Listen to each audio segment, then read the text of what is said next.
Hi friends, how are you? Thank you so much for being here. I kind of wanted today to be more of like a chill video. I'm just kind of hanging out. Also guys, this energy lately has been wild, so make sure to be there for yourself. Make sure to take care of yourself.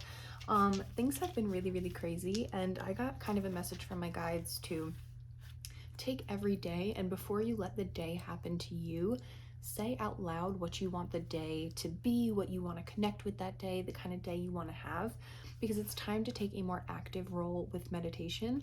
So I kind of like, that's something that I really wanted to share because it hit me really hard, because a lot of times I would just go into the day and I'm like, you know what, I'm open for whatever wants to happen, but it's time to take an active role and like really embrace our power in the experiences and the energy that we allow into our day. So that's something that I've been trying to work on lately that I kind of wanted to share with you guys. Also, from Goddess Provisions this month, I'm going to use it for a little reading. There's divination dice, and there's 2 different sets. Now, I have never, like, I'm a reader, but I've never done divination with dice, and I think it's so cool, and they're both different. So one of them, forgive me, so one of them is, or one side of them has the planets, the signs, and the houses, and they all mean different things. And the other side has numerology, moon phases, and tarot and the elements. So let's start this thing with a little reading. Okay, so you are being challenged right now, first dice roll. And it's a very, very personal thing. There's nothing with anything else going on around you. You are your own worst enemy. It's about getting control over your own self-limiting beliefs, kind of like what we've been talking about, starting your day, knowing you have the power to say what kind of day that you want. And the challenges that are happening lately, and if things feel like they're coming back up, are not to punish you. They're really to move you along. They're really to show you that you have the power and the capability to get out of it. This whole time, it's about bringing your inner power and independence back to you.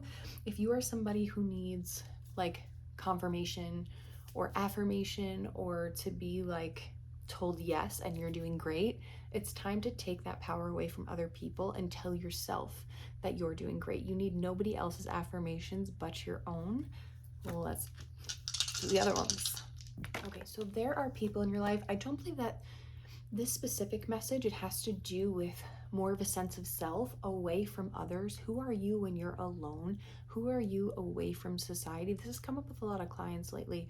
Who are you when you're not worried about how you're being viewed through a societal lens? There are friendships I'm getting, or romantic. For some, it might be friendships. For some, it might be relationships that are not in your life anymore. You've cut them out or like moved away from these people, but their impact still stays with you.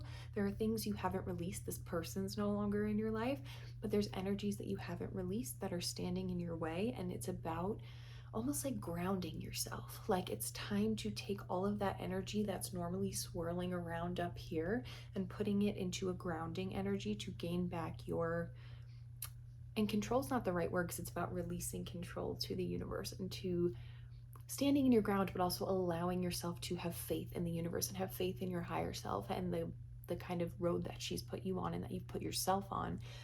But about like releasing control in a way of having to micromanage what's happening and having to hold on to things that are no longer serving you. It's okay to just allow what's no longer meant to be to flow away very naturally and allow whatever's meant to be to come back in. Because remember, you have to make room for things to come back in. If it's okay with you, we're going to use some Lemurian quartz. And if you are open to receiving Reiki energy, feel free to stay. If not, you can click off, and I hope you have a wonderful day. Just a little energy for finding ourselves, for finding our authenticity.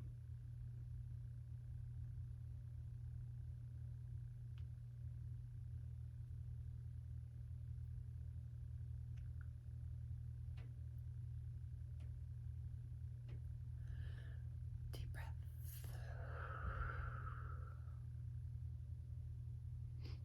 Now think right now, what is it that you're releasing? What is it that we are clearing? A little bit of third eye clutter right there. What is it that is no longer serving you? Think of one thing. It could be multiple, but right now think of one thing and just allow it to leave. Breathe it out. Breathe out what's no longer serving you. And right now, I'm going to pluck it. Right now, imagine the person that you want to become, what you want to bring in, and picture that so clearly. Bring that in.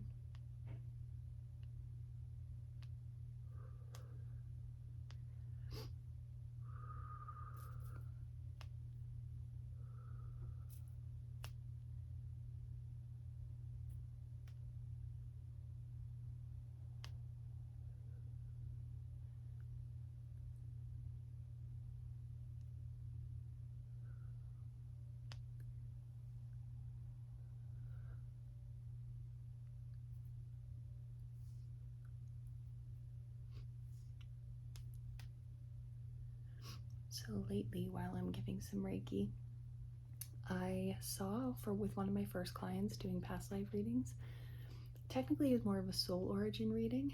Just this week alone, I saw a World War I nurse who kind of put herself onto the front lines. She didn't have to be. She ended up getting killed with the soldiers because she thought that if they were putting their lives up, that she should as well, that, you know, nobody should be exempt, and she really wanted to show them that she was committed. It was beautiful. I saw a Hawaiian priestess. What was really interesting was I saw a parallel soul. So pretty much this is a soul who was incarnated multiple times in the same time period as different lives to experience things from different perspectives, to see, like, also to grow, to be adaptable as a soul. That was incredibly interesting. I have never seen that before, so that was something that Spirit was showing it to me. I had to be shown quite a few times. That was so exciting. Then I've seen a bunch of different, like, angelic souls. I've seen different star seeds from different systems. I've seen a bunch of spirit guides that, like, you know, want to incarnate on Earth to be able to be a better guide. That's incredibly beautiful. I love seeing those.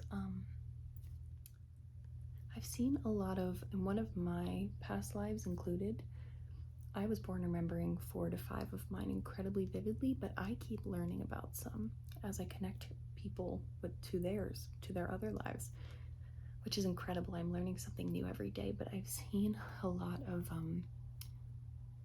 lifetimes where people have died incredibly young, myself included. This was one that I don't remember, and it was a lifetime in the 1500s where my soul had died at about 12 years old.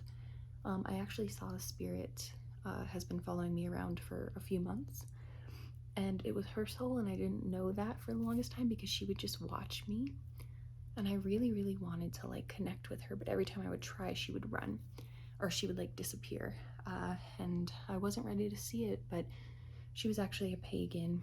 Her and her family were practicing. They were herbal healers, things like that, and their house got burnt down with them in it by people who didn't believe in the paganism and were scared of it and scared of their beliefs, and, you know, the people who appreciated them in the town and the power they had over them.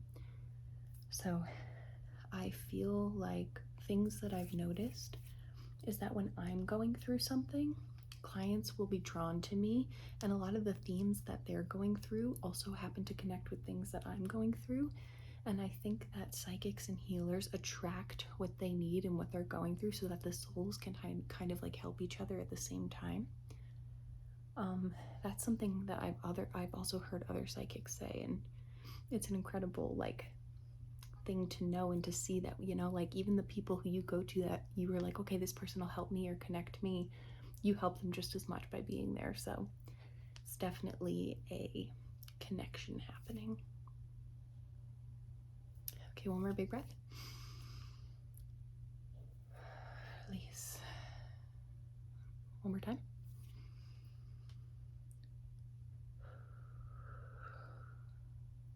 One more time.